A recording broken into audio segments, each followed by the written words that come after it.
telling her before I got a rental property. So I've got a Rachel that's coming in. So I'm trying to get names right. But yeah, so Jennifer is with CNE, and that is Chattanooga Neighborhood Enterprise, correct? Yes. Yep. Okay. Singular. Sometimes it comes as enterprises. Okay.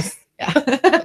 So, I mean, I know a little bit about what you guys do, but let's talk about you first, if you're okay. Tell me kind of what your background is, how long you've been with CNE, what your position is, and kind of duties there at that organization. Sure. So, I'm actually from Dayton, Tennessee. Uh-oh. So just 45 minutes away or closer here. Okay. Went to college at MTSU, majored in journalism, and then I moved to New York, actually lived there for 3 years. Okay. And worked in the entertainment industry. So a very different field. And then I moved as far away as possible to New Zealand for a year.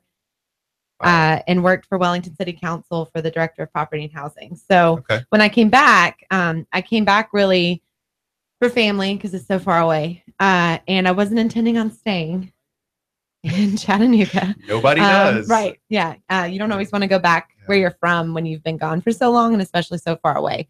So I ended up getting a job at CNE 5 years ago. So the entire time I've been back, I've been working at CNE. I was once a foreclosure prevention counselor. So I did that for about 6 months at CNE and also a property manager. But for the past applications and special projects manager, essentially means I do all of the marketing, social media, interviews, as well as grant writing, the little bit of fundraising that we do, and then special projects. So I'm in charge of, and we can get into Money School, which is a free financial education day we've done for the past 3 years. I also help plan other projects like TRA 720 that we just had. So it's a lot of different stuff, and it changes all the time as things come. Yeah. So you're just putting in your 40 hours a week and you're going home, right? So not passion, you know. No. More like 55. But yeah, no, it's something I'm passionate about, and I think it came from when I lived in New York. I helped write for a local journal, just a couple articles because I did major in journalism, and about Brooklyn Yards, which is now. I'm sorry, not Brooklyn Yards. Develop, Don't Destroy Brooklyn. And it's where they built the stadium for the Brooklyn Nets. And about how they were tearing down all of the affordable housing and not replacing it. And there was one holdout for the entire project. And so I kind of wrote about that a couple of times. So so when I moved to New Zealand and the position, just a temporary position as working for the Director of Property and Housing came up, it slowly kind of fueled more of that. So when I moved back in one of those fields, I looked at jobs at Housing Authority, the city, and CNE popped up. So it was fortunate, but I didn't intend on staying. That's the difference. Well, I'm sure the folks at CNE are glad that you stayed. Yeah. So you mentioned something, because obviously you've traveled a lot, and one of the things that I kind of take note of when I travel to different cities is the things that maybe your local market, specifically Chattanooga, has or doesn't have. I mean, we just recently took a trip to Augusta, Georgia. You know, they're a river city, if you will. They have a lot of similarities. They're revitalizing their downtown, not to the level that we are. They're kind of on the beginning stages. But it was interesting to see a comparison from that downtown center to our downtown center as well. Right. So, but you've probably taken some things as you've traveled to been in New York and New Zealand. You would probably have thrown in some ideas for what you would like to see or hear in Chattanooga. Oh, yes. So the number one is food diversity. We do not have any food diversity. Amen. And living in New York, obviously, there's a ton. But in New Zealand, there's a ton because it's really close to Asia. And so there was Malaysian restaurants and Thai restaurants. I know we have Thai restaurants and things like that, but it's just not the same. And I worked in Chinatown when I lived in Chinatown, on the corner of Chinatown and Little Italy. And I miss Chinese food, real Chinese food. So much. Well, I agree with you. I do say we are making progress in that area. Not quite to where I think, somebody that has experienced those exotic cuisines or local cuisines would say we're there. But yeah, I mean, just as you travel to Mexico or South America, different. I mean, yeah, we've got a lot of Mexican restaurants. Right. We don't really but have it's Tex-Mex. Yeah, it's not, exactly. Right. But we have some great tacos. There's a, there's a, so I live in Highland Park, as we'll get into, but I live down the street from a Guatemalan restaurant, San Marcos, and I love it. It's so good. Okay. I would suggest San Marcos. Very cheap. They don't really speak English. You can't point on a menu. Yeah, so it's fine. Well, it's great though. That is, I love to eat. I always like to find my thing is if I'm having a meeting with somebody, I have one criteria. It cannot be a chain restaurant. It has to be local. Right. I went to, I met somebody at a chain restaurant the other day for the first time in a long time. And I got kind of excited. Dirty? I don't know. I got excited. I didn't really enjoy the food. No. I can't remember the other day though. And I thought, oh, wow, I haven't been to a chain restaurant in a long time. I mean, we order Jimmy John's and Panera at work and stuff like that. There's stuff like that. But actually walking into an Applebee's is a whole different experience. I don't know the last time I've been into an Applebee's. Yeah, I could say, I've definitely become quite the snob, which is funny. Yes. But yeah, I can't. Yeah, Applebee's has lunch specials. It was Applebee's. We're gonna check out the Guatemalan recommendation. Yeah, check out Guatemalan, not the Applebee's lunch. Yeah, similar price actually. So that's funny. Yeah, that's funny. So okay, so we're talking about C&E. You mentioned, I mean, you guys have got a ton of stuff out there, from assistance to help people buying homes to actual projects where you guys are building multifamily units. I mean, there's a lot of things going on. So what I tell everybody is this show goes by really fast. So we want to try to give as much value and content as we can. But if you could give kind of the snapshot of, let's don't take everything. Let's just take the things that you think are, I guess bring the most value to people as far as the educational piece that you guys have. Sure. And then we can talk about some of the projects that you guys have going on. Yeah. So I kind of divide C&E into two different parts, one programs, one projects. Okay. So programs really, we talk about how that creates strong neighbors, and the projects really create strong neighborhoods. Mm-hmm. So in creating strong neighbors, is home improvement lending, which has dwindled quite a bit in the past few years. Federal government subsidies, the money's going away. Mm-hmm. And so we still provide that service, but that's really what we were created to do. Right. We were created to help homeowners, lower income homeowners who were struggling with fallen in roofs and broken, bathrooms and all of that, thrive. And in the 90s, we got involved with starting to do home ownership education. And we wrote the book that was used nationally until about 2008. So we wrote the book. It was used everywhere. We were the first HUD certified counseling agency in the country. I mean, there's a number of things. We were the first member of NeighborWorks America, and all of this might mean nothing to anyone listening. It's pretty prestigious. But it's pretty prestigious. So we really proud in that. And so we still provide homebuyer education, and we're really trying to focus on that. And what we're trying to focus on is if someone, we're now doing a little bit of lending. We're definitely not going to be, huge in the lending, maybe one day, but not right now. But we're doing a little bit of lending. And what we've realized is that one person who comes through and purchases a home and uses our lending products, which are FHA and conventional, can actually fund two people. We've done the math. So one person that comes in and purchases a home funds two people to help them get their credit score raised so they can purchase a home. Oh, wow. It's industry standard. When we found out the industry standard number of how much it costs to counsel someone, it costs about $1,000 per person to help them get there. Oh, wow. And that's usually, and it's paid for through some HUD funding, some grants, which also has a possibility of going away. So we're trying to figure out ways, and I think that's really important. If you buy a home through us, a nonprofit, your money's reinvested back into your neighbor. It's reinvested back into somebody that lives maybe in a different neighborhood. But anyway, so we're talking about that a lot to help spread the word. So of course I'm doing it here. And then we also started doing foreclosure prevention counseling, and luckily that has gone down quite a bit. I still think people are still struggling with foreclosure. But we started in 2008 with the crisis. 2010 was really 2010 to about 2015 were the biggest years. And I was a counselor during that time. And it was really hard. I mean, we were seeing about 80. I was seeing when it was slowing down 80 clients a month. I mean, it was hard. And so we do have a program called the Purple Program right now that if you experienced loss in income or a divorce or a death of a spouse, you might be eligible for some money. So if somebody's listening to this, I just, give us a call. And why don't you give your website really quick? Yeah. So we're, it's cneinc.org.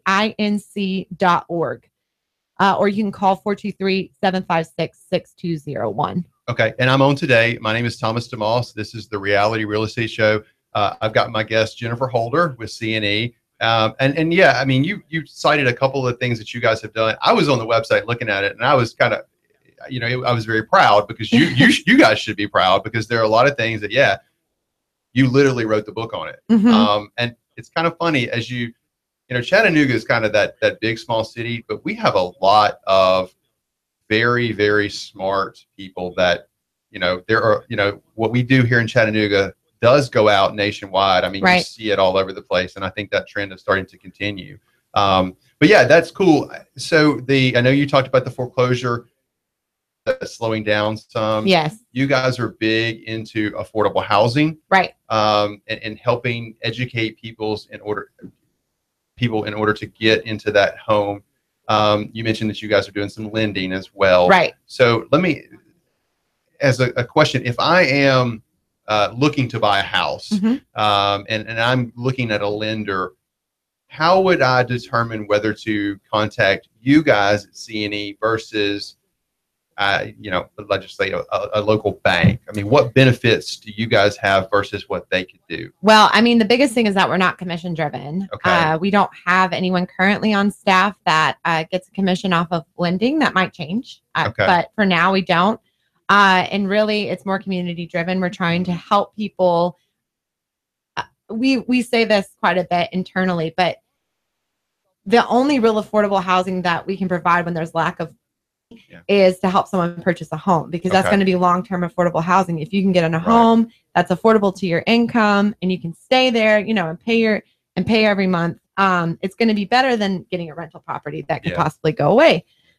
So we really focus on that. And I think that's a big, I think it's both that we're not commission driven, but also, I mean, our homeownership center manager, Carolyn Burke, she sits down with people and tells them exactly what they need to do. And sometimes it isn't using our lending products, right? I mean, and she tells them the truth. And I think that's important. You don't know. And I know a lot of lenders, and I know that you can trust them as well. So I never want to talk badly of anyone, but it is important that whoever you talk to about the biggest purchase in your life, it will be the biggest purchase in your life.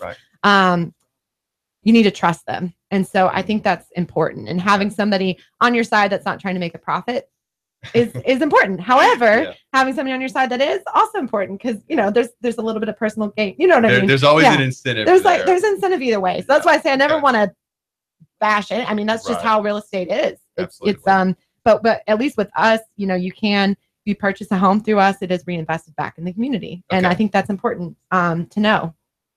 It is.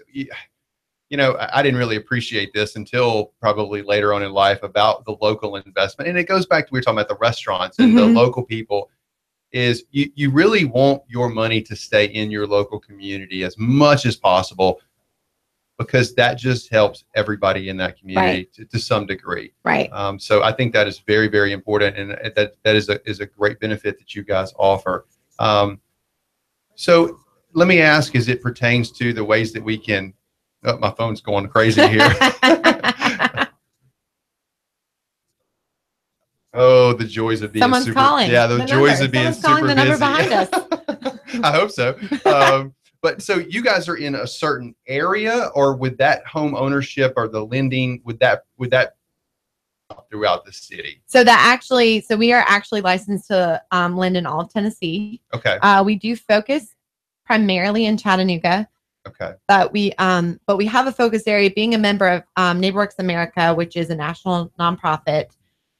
We are able to there's 5 other NeighborWorks America organizations across the state of Tennessee. And so we focus on Hamilton County and the 9 surrounding counties. So that's, I won't name them all, but it includes Ray and Bradley and Meigs and Polk, you know, and then the other ones. Yeah. So my hometown can actually come and apply for a loan through CNE. Yep. But now you guys are, I mean, hopefully this is a true statement. You guys are focused on affordable housing for you're working in certain areas specifically right now with projects and things like that. And you mentioned that you live in the Highland Park area. As we transition over into what projects you guys are doing, can you give a little bit of a background? I know you guys just built a huge multi-family apartment. Is it a mixed use building? Or? So there's one commercial space in the bottom. Okay. But otherwise it's 49. Okay. And hopefully that'll be a good restaurant. Yes. Yes. We have some ideas. Okay. So some people are talking to us, which is good. Yeah.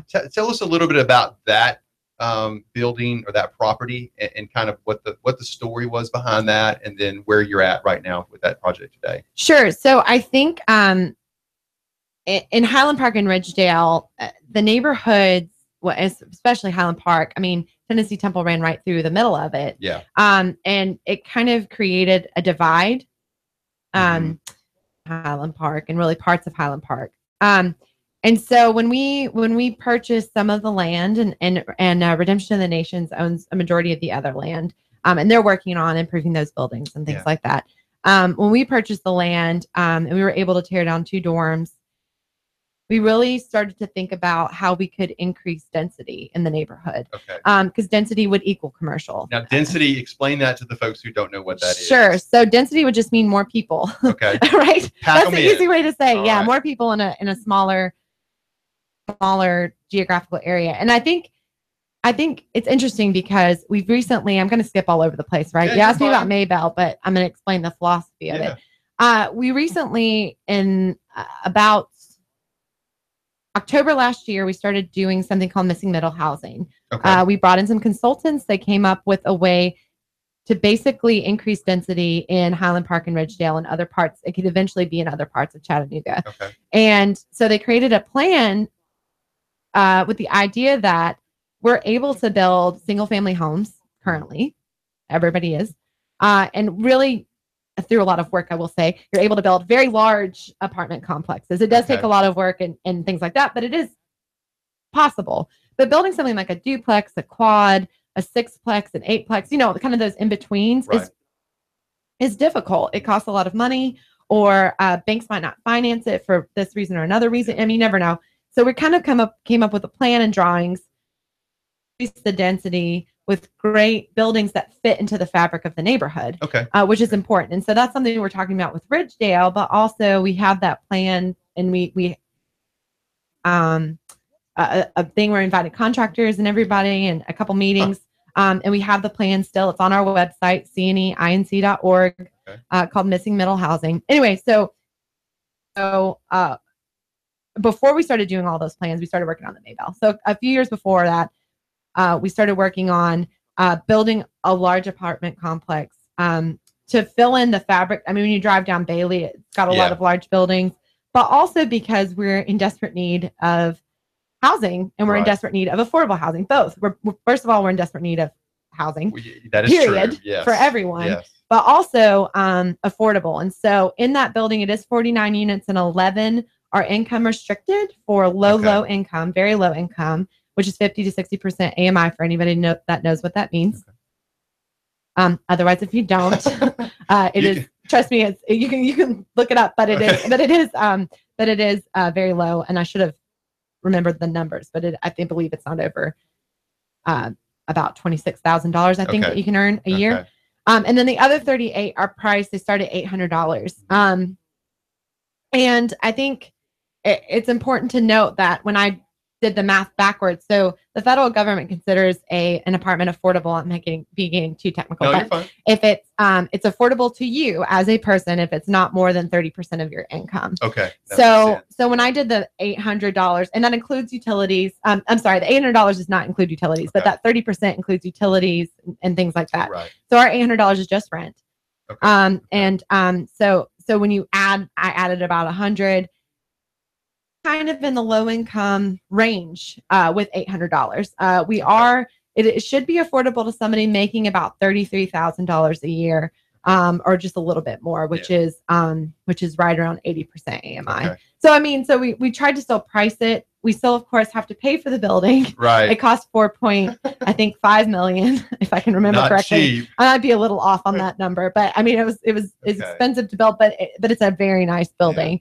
Yeah. And every apartment comes with its own washer and dryer. Of course, now I'm going to try to sell it to people, like if you want to move in. Absolutely. Yeah. Are you managing the building? CNE actually owns the building, and right. You guys are going to actively manage it as far as property management, leasing, things like that. We own and will manage in perpetuity. So we will be in charge of the Mayville, any rent changes, anything like that. Of course, the 11 have home funds in them from the city of Chattanooga. It's the biggest investment that they, it's the biggest project that they've built. And it's actually, I mean, it's the biggest investment in Highland Park, I believe, in about 40 years, maybe more. Yeah, long time. Yeah, long time. So, I mean, it's a really exciting project. And we're excited that it's open now, and people are able to move in, and it's leasable. And So have you, I mean, I'm sure the demand has been extremely high. And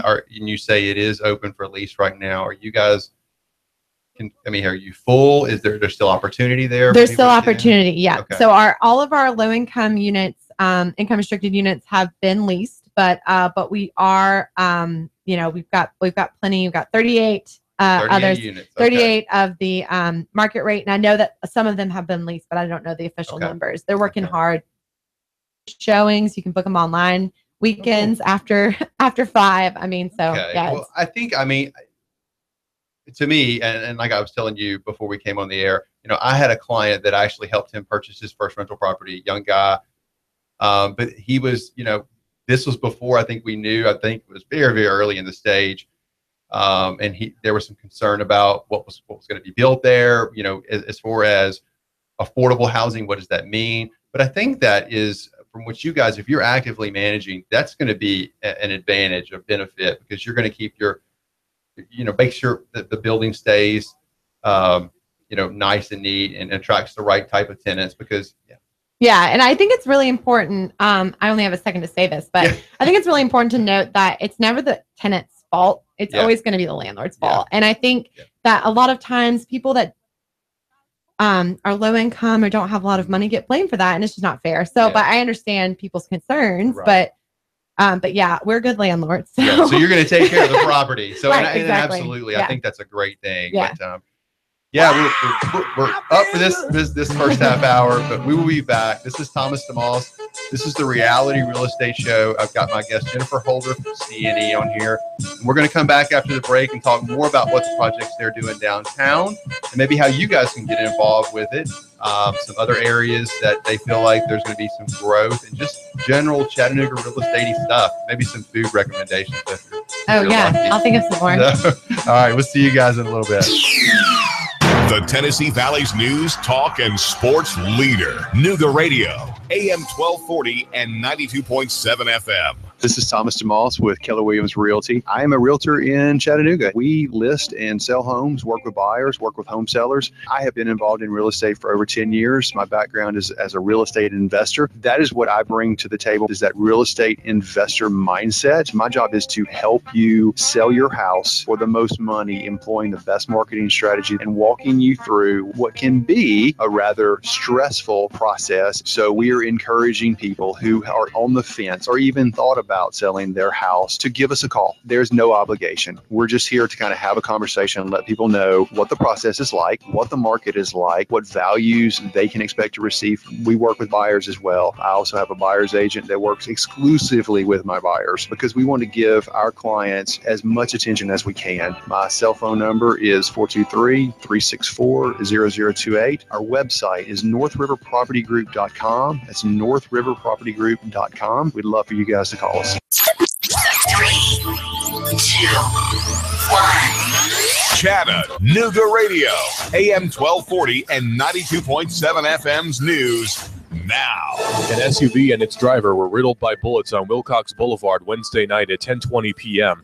The police have identified the shooting victim as 39-year-old Desmond Clay, where he died of his injuries. Officers are analyzing the crash scene to find who's responsible. A UTC employee, 32-year-old Jason Harville, has been arrested by police, and he's been accused of stealing $2,500 from a JCPenney store at the mall between June 2016 and July of this year.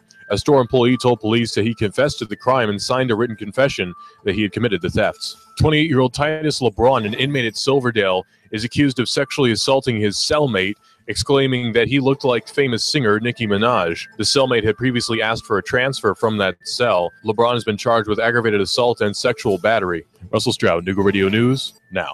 In-depth traffic, news, and information. Mornings on Nooga Radio, AM 1240 and 92.7 FM. Expect partly cloudy, hot, and humid weather out there through your afternoon. An isolated shower storm may pop up. Highs back into the lower 90s tonight. Muggy, lows mid-70s. For Friday, scattered showers and storms are rolling from the north and west. Highs lower 80s. Drier, pleasant, less humid for the weekend.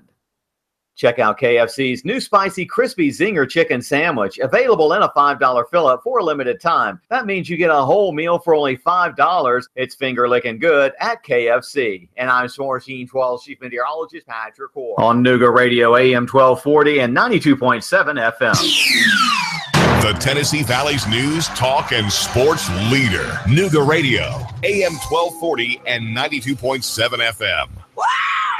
I feel good.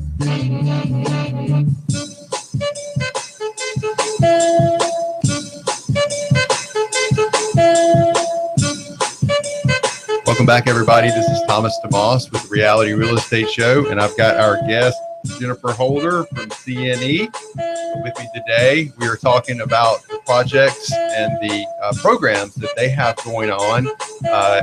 We're going to go into a little bit more depth of what they're doing, talk about certain areas of Chattanooga, maybe some growth areas. Obviously, as a real estate investor, we're always looking for the next thing so we can kind of get in that path of progress.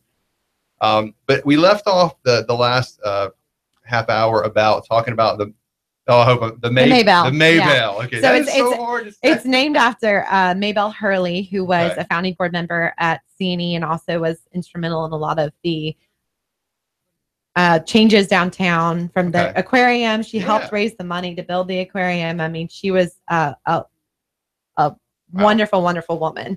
So it's named after her and honoring her. Yeah. Okay. And she was I will say she was the first woman elected to the city council. Okay. Yeah. So very important. Little history there. I think it's cool. Chattanooga does a good job of incorporating their history into the new stuff. I think that's a really neat idea. But yeah, you were saying that you guys are going to continue to own that building and actively manage it, which I think is good. Because obviously you're in that area, but that kind of keeps you right there in the pulse of what's going on in the growth area. Right. So here's a question that I have, and we kind of struggle with this. Obviously, I'm a real estate agent, so we're aware of the market right now.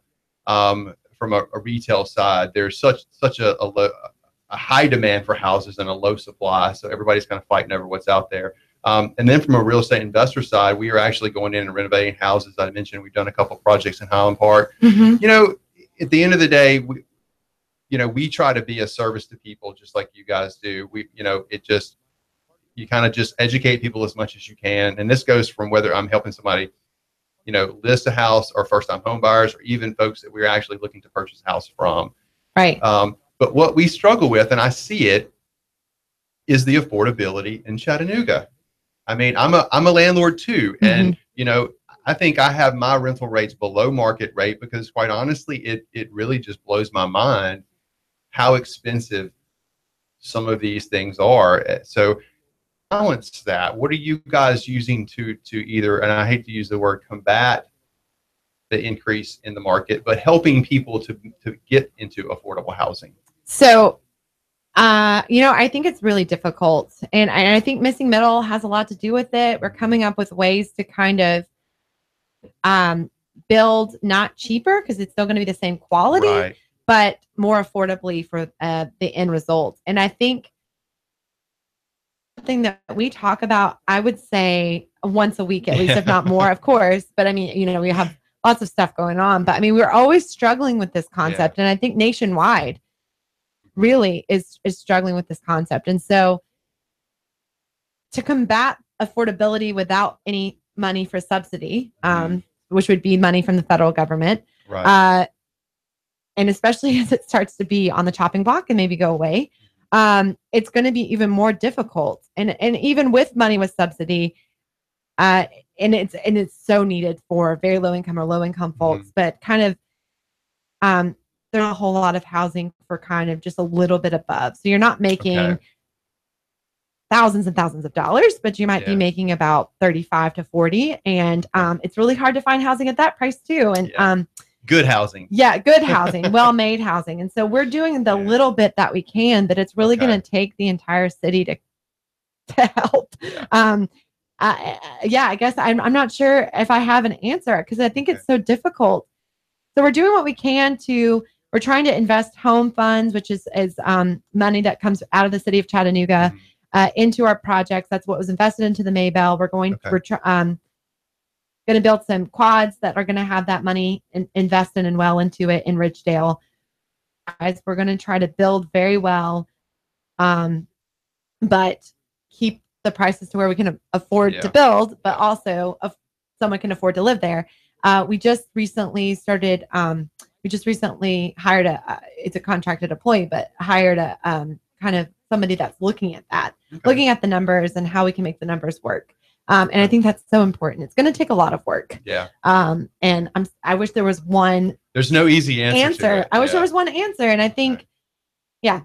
Well, I see what the things that you guys are doing. I think you're building smaller footprint houses, but I think the use of space is more efficient. Right. And I think that's a good thing because that does keep the cost. I mean, almost houses. I mean, there was a trend in the 90s to build these huge houses with these steep pitched roof. I mean, it was just ridiculous.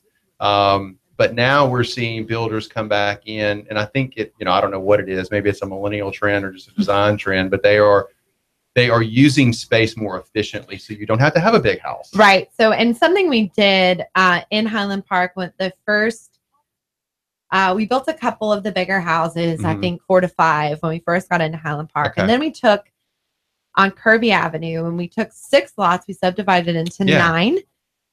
We got and we built 800 square foot homes. So these are great homes for really small families, starter families, people retiring, but also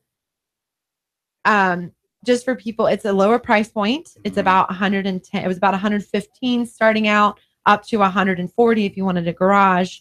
And they sold really quickly. And so now we're seeing next to me, Tower Construction next to my house in Highland Park. They've subdivided 2 lots into 3 and they're building 800 square foot homes. And I think I'm going to pretend like, that they're taking our lead. But really, I mean, it is that is the way, I guess. And I should have said that before. That's the only way we can combat it. If the price per square foot for a really nice, well-built home isn't going to change, then we have to change the square footage. That's all you can really do.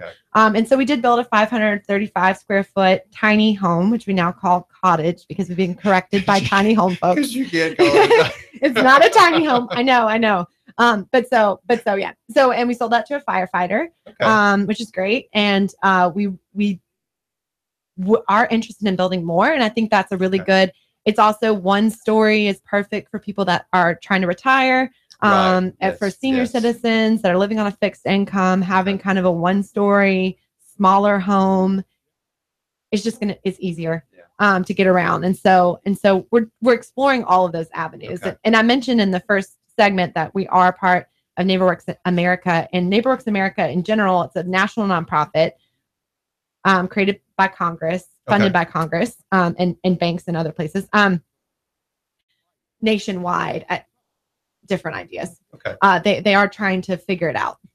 It's interesting. And I think, I don't know, everybody kind of they pick a side on government assistance, government subsidies.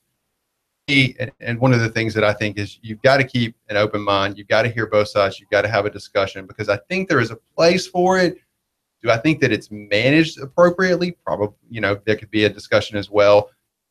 I think there is a place for it. I think what you guys are doing is good. I mean, it does help kind of the least of these, the folks that need a little bit of a help and a handout that are better themselves. but they just need some help. And even not a handout, but a hand up, Exactly. as they say. But I mean, that's real. C&E in our early stages, we did home improvement loans purposefully, not grants. And it was to help people, empower them to take pride in their home, but also it just becomes difficult. But we could go into a long thing I know, on a separate time. But I think it is interesting. I hear a lot of people say their opinions. Yeah. And they're not always founded in fact. And so I think it's important to talk to people that are working in it every day, like you or me, or, and kind of understand what it's really like and what's happening right now. And I think one of the things that we've talked about a lot on this show is just the trend for people. And there's so many ramifications here, but people moving from, we started out as a downtown, every metropolitan city was basically everything was downtown. Then you moved to suburbs. People didn't talk. There was no community. Now that trend is kind of reversing. Build community, and to me that is. Everybody has certain beliefs, and we may feel like we're right or wrong or whatever. But it's interesting to me to hear perspectives from other people because I don't know everything, and it is good to hear from people who are working in that because. Like you said, sometimes you just overlook it because you don't think about all the ramifications of the aspects that may be affecting somebody, and you guys are there. So I think it's great to educate people, and somebody may have a heart for that they just don't know about. So it's always good to kind of get the word out. Right. And I think I continue to learn. I mentioned also before, I've been here for 5 years. I worked in New Zealand for property and housing, very different place. It's great though. Very different place. But, and so I continue to learn and research and read and I don't think anybody knows everything. Right. And especially, I also, I just think it's important to educate yourself, especially right now when there's so much combativeness. It's important to realize where people are coming from. Right. You guys are, you mentioned the Highland Park and the Ridgedale area. To me, those areas, obviously there's a lot of traction going on in Highland Park. They have got a great community development. There's a great community organization there, neighborhood association, and you're seeing that community get involved and really take off. But what you are seeing is gentrification of the area where a lot of the older folks, lower income, are being pushed out, whether that's good, bad. Or nobody's really pushing them out, but economically it's starting to happen. Is there a way to balance that? You mentioned that you guys offer some programs to kind of help repair houses for folks that maybe can't afford it, or things like that. As a developer or, an investor in those areas, what would you say we could do to maybe help that process? I don't know. That's kind of a really open-ended question. So. Right. So, I think there's quite a bit, and I even just bought my house a year ago, and I've already gotten a letter in the mail saying that someone would like to buy it for investment purposes. It was not me. And I'm like, well, we just renovated it, so no. But it's interesting. I think neighborhood is being invested in. People jump on it, and they want to buy as much property as possible. And C&E only purchased land that was flat or had 2 dilapidated dorms that we tore down. Okay. But there is a whole lot of homes that are kind of in shambles. And there is an older woman that's lived there her entire life and raised her kids there. And I think so oftentimes they're falling victim. And so I think it's really important if you really care about helping people stay in a neighborhood, it would be, especially if you live in Highland Park or Ridgedale, reaching out to your neighbor and seeing what you can do. And so, because the money that we have for home improvement loans is heavily dwindling. Okay. It's not even supposed to be in the budget, maybe federally. And so we are looking at other ways to make it happen and other ways to, we're talking to some banks about some investments so that we could lend out money. So we've got things in the works. But in the meantime, I think it's important to reach out and help be a good neighbor in the neighborhood. And so the 900 people, whatever, that live in Highland Park, if you hear this, I think also, what CNE's trying to do is right now we're doing a survey. We're trying to figure out how people feel at this moment. Okay. Daniela and Greer are knocking on doors and asking questions like, what makes you happy? Why do you live here? Do you want to continue to live here? Do you love your neighborhood? And we're getting really positive feedback. We're talking to everybody. We're talking to newbies. We're talking to people.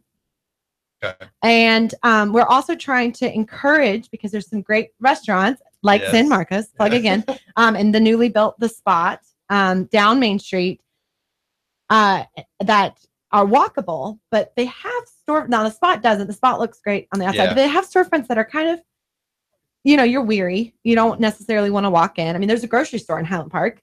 Nobody goes to it because it's in a gas station and it's kind of in the back and it just looks, but when you walk in, it's fine. And so we've been doing these things called where we're meeting people at Saker at the coffee shop, and we're walking to these places to have dinner together. Okay, so the neighborhood's doing them together. And so we did a couple last year, at the end of last year, and we're going to start reinvigorating that again once the survey's over. But I think, I think also making sure that you invest in the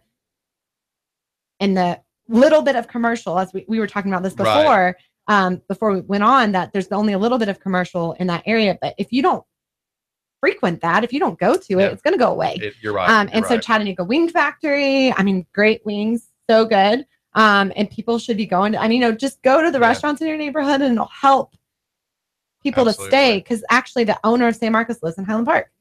And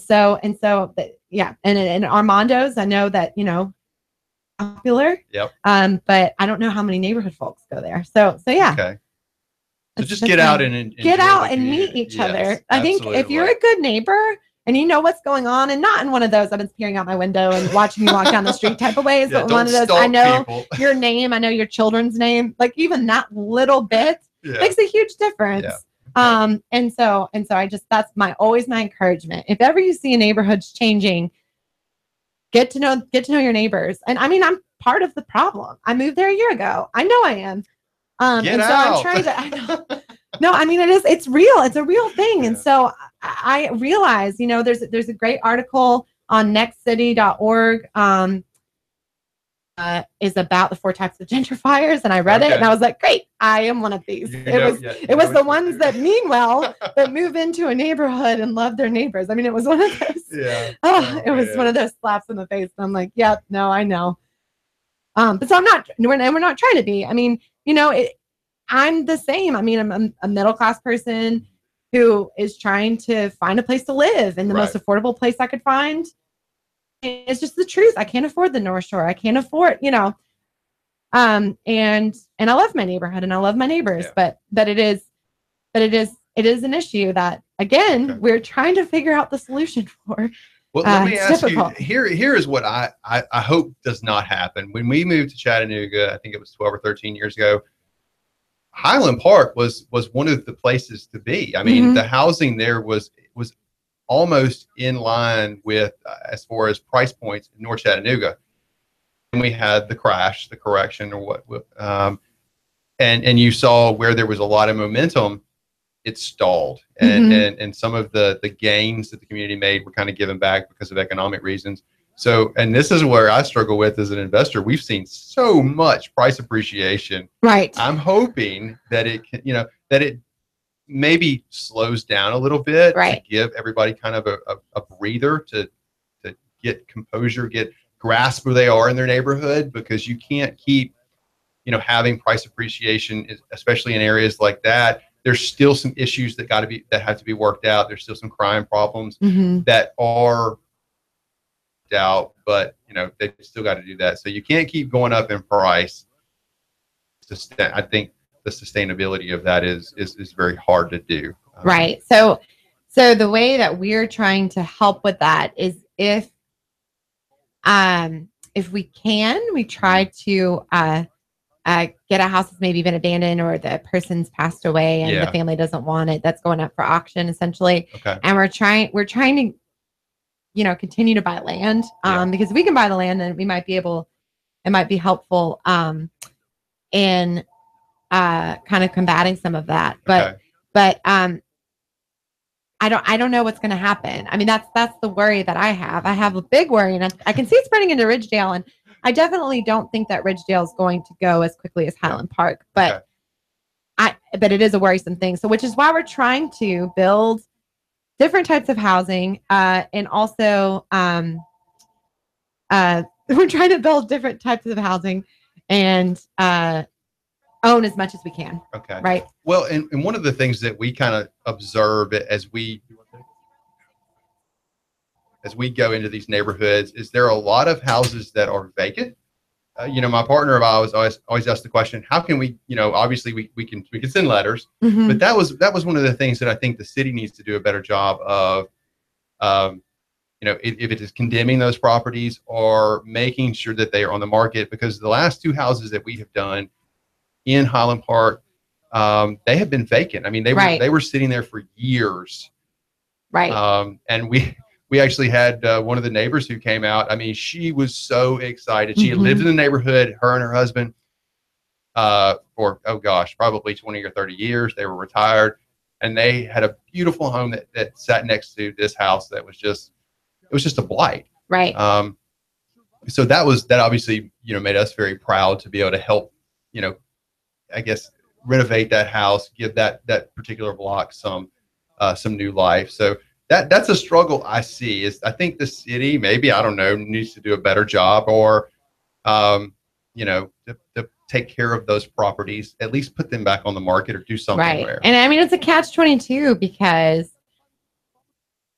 you feel like in buying those homes, I mean, the person that lived in mine passed away, the family. Couldn't afford to upkeep it. It fell vacant for a number of years and then was renovated.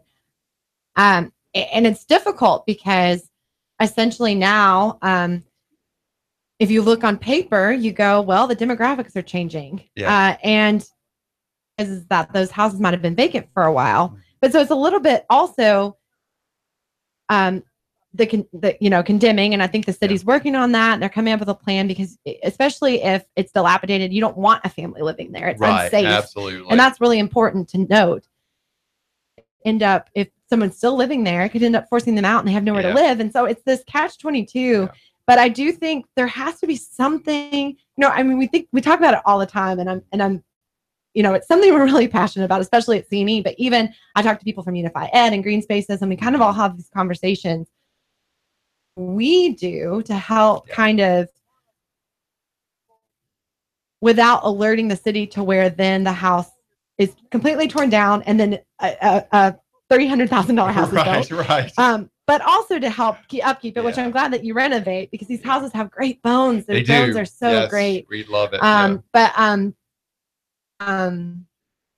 guess it's just really, it's difficult. All of this stuff is so difficult, and I wish I had an answer. If it was easy, everybody would do it. So exactly. We're coming to an end here. I've got Jennifer Holder with CNE on with me today. My name is Thomas DeMoss. We're talking about kind of what their programs and projects are. Jennifer, real quickly, can you give your website again? Sure. It is cneinc.org, and you can see on there about purchasing a home, foreclosure prevention, or also if you're interested in looking at the missing middle housing that we talked about, or checking out the Maybell. Thank you. And I do encourage folks to go check it out. It's a great website. It does provide a lot of information. But as we kind of come up on our last minute, is there anything that you would like to tell folks out there, a project or a way to get involved? It's yours. Sure. So, we are, one thing I didn't talk about is Money School, which is a free financial education day. We do it every April. So if you're listening out there and you are a financial advisor, or you might have do credit counseling or something like that, we're always looking for partners in that. And also projects coming up. We will be doing a lot of work in Ridgedale, so be looking for that. And if if you're interested in the missing middle housing, especially, feel free to contact us and reach out. Okay. No, that's great. I mean, the Money School thing, I looked into that a little bit. I think that is very valuable, because most people don't know about money. They weren't taught that in school. Right. So. Not at all. And we're pulling together, especially nonprofit partners that are just giving information. Yeah. It's just information driven. Right. So it's important just to know things. Absolutely. Very, very valuable. So yeah, we're coming up. We appreciate you coming on today. Thank you. I think I've learned a lot. It's been very informative. Some ideas that we're going to maybe take back and try to do. But this is Thomas DeMoss. This has been the Reality Real Estate Show on Nooga Radio. If you guys are interested in what we're doing, you can contact us at our I Buy Chattanooga Houses Facebook page, or you can call me directly on my cell number. It's 423-364-0028. Thanks, guys, for joining us, and y'all have a great rest of the day.